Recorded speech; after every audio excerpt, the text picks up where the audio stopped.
Hey guys, Credit Shuffle here, and I'm here with, what's your name? I want a nickname.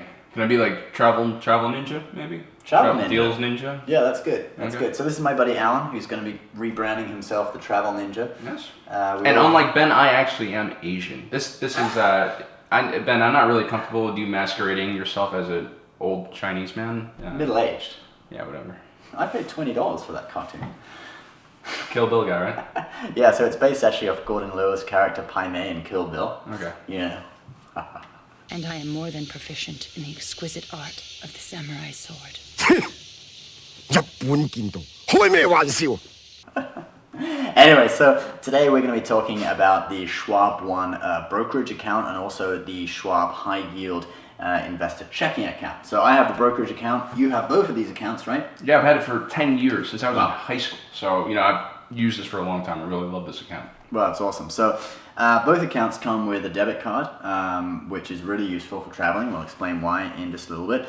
And the brokerage account, it allows you to invest in stocks and shares, ETFs, mutual funds, a load of stuff like that. And they've got great customer service. So let's talk about, first of all, about the debit card, which I know you've used a lot, and you use it a lot when you travel, don't you? Oh yeah, I use it when I travel, but I also use it when I'm here in the States. I mean, see, I'm the kind of person who doesn't really like to carry a lot of cash around with me.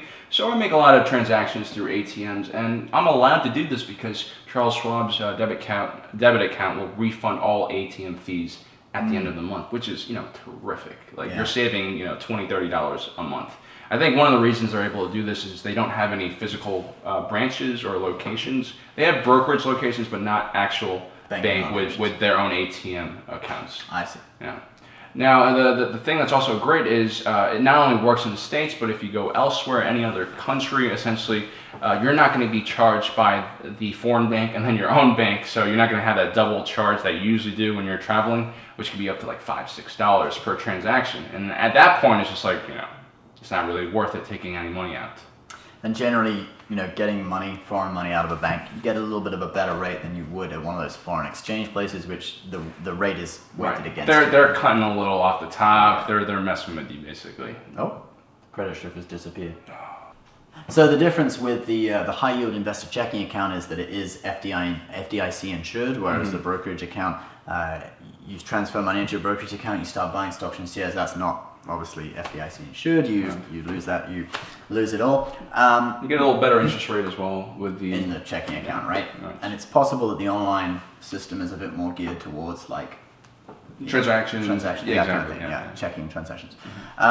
So now let's look at the brokerage account. So I have the brokerage account, and my card is linked to the brokerage account. If you open the investor checking account, you actually get a brokerage account with that. You have to open them at the same time because the Schwab is actually a brokerage. You have to have a minimum deposit of $1,000, although that can be waived if you have a monthly direct debit of $100 into the account. Which is like nothing basically. Which is nothing, yeah. And if you, but after you've made your minimum deposit, there's actually no minimum balance requirement, so you could potentially just take your $1,000 out afterwards.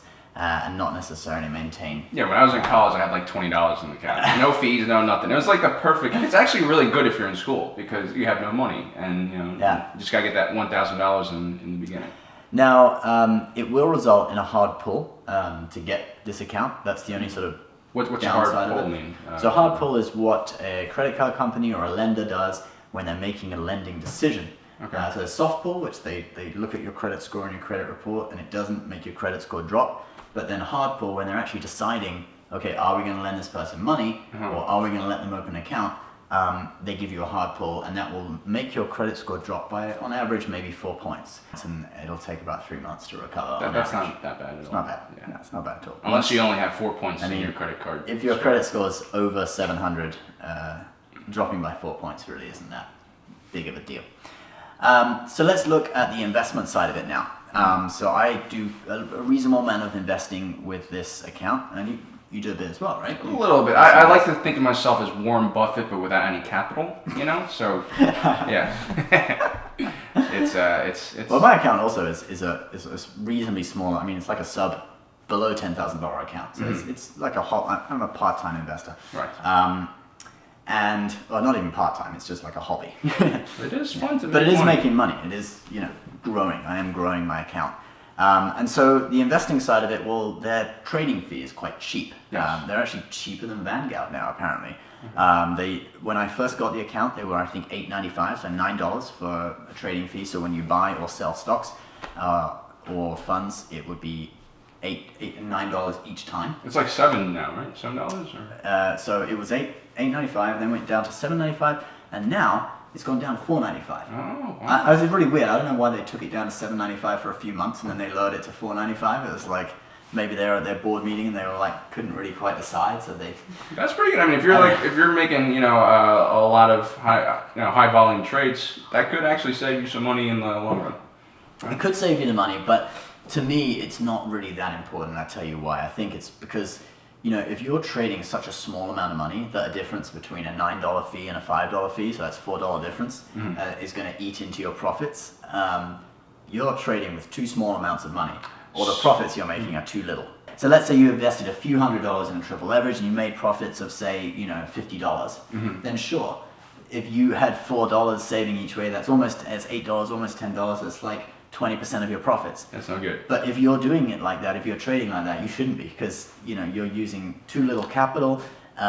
You're having too small profit margins. You're not going to be making any money anyway. Yeah, you're better off just burying it in your backyard, like how I actually save my money. So this is why I don't think that having a trading fee of $4.95 is really a big selling point for this account.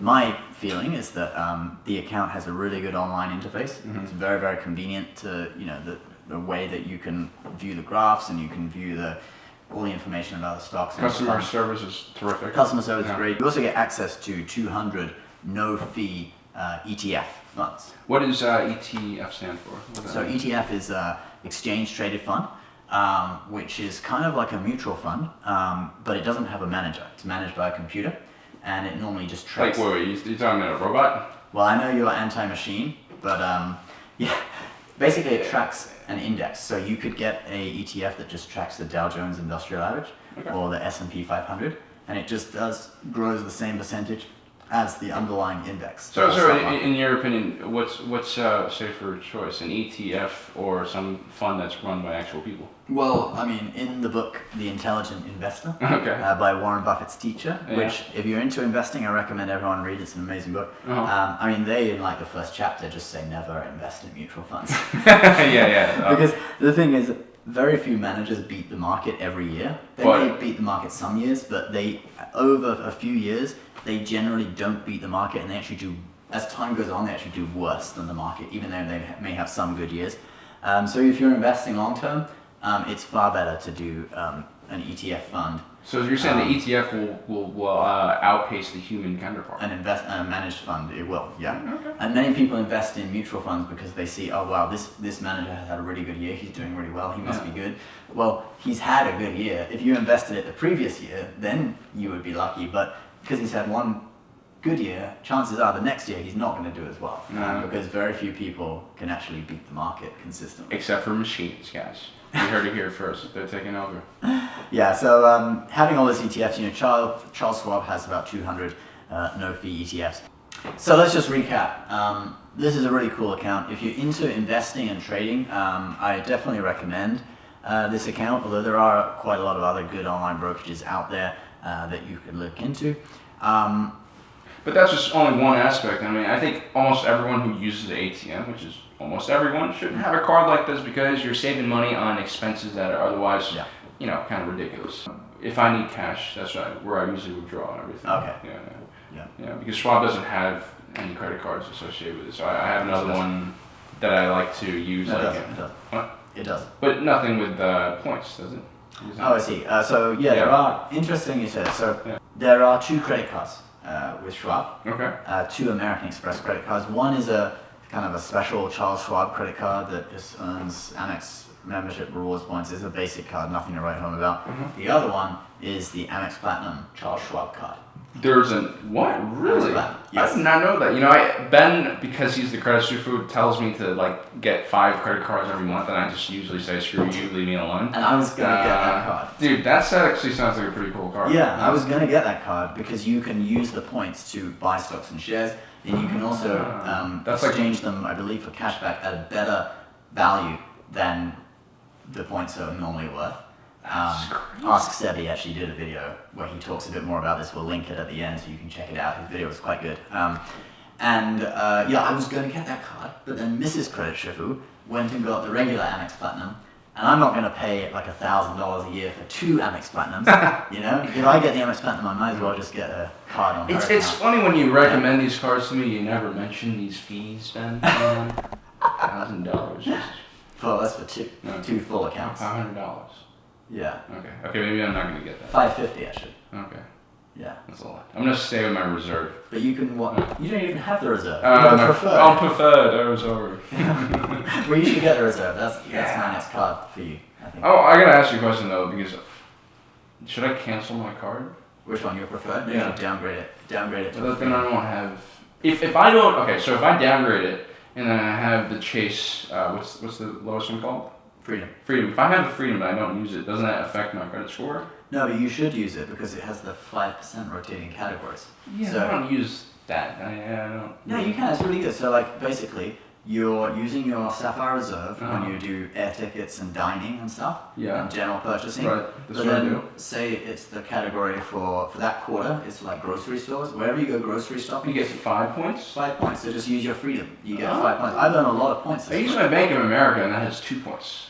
So I guess it's not well, as good. Well, that's good for grocery stores, but then Yeah. if it's the time when Freedom has 5 points, you use the Freedom. Well, so Alan, this kind of turned from a review of the Charles Schwab One brokerage account and checking account and debit card into a sort of personal help session for your credit card situation. Yeah, I mean, like, listen, I need some advice about stuff. As always, I'm the credit shifu, and I as will of this be week, you're I the will be the travel ninja for now. We're gonna see how that works. Yeah. And if you're watching this, your generation.